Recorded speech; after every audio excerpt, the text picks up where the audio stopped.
Le Bénin est une terre d'accueil pour les afrodescendants. Des afrodescendants qui peuvent désormais demander la nationalité béninoise.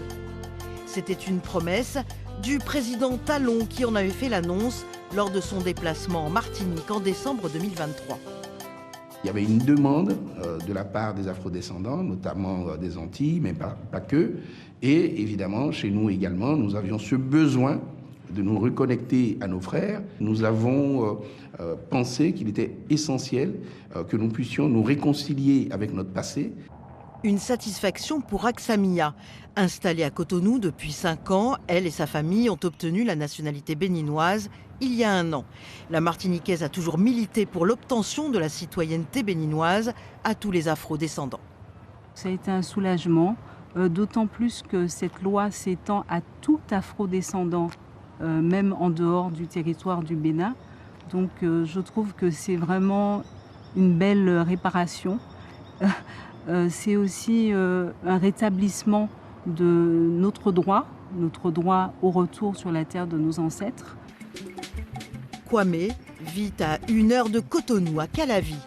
Après 2 ans d'aller-retour entre la France et le Bénin, il a sauté le pas il y a 4 mois. Le Guadeloupéen a le projet de créer une exploitation agricole. La nouvelle loi tombe à point nommé.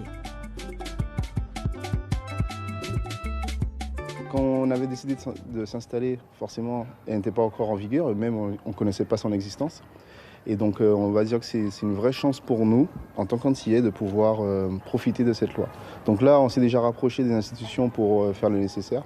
On attend que les choses soient en application, mais en tout cas, on a hâte.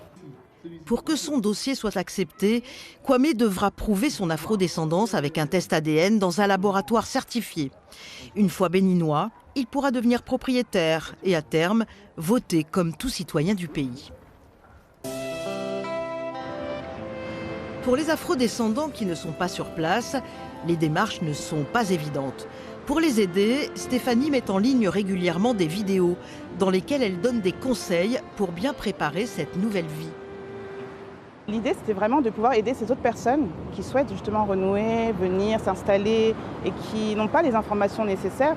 Leur dire que c'est possible, d'autres l'ont fait, qui vont galérer, ça c'est sûr, vous allez galérer, mais voilà, c'est tout à fait faisable.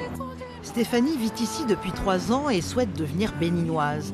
Comme elle, ceux qui s'apprêtent à faire cette demande ont en commun ce désir de retour sur la terre-mère.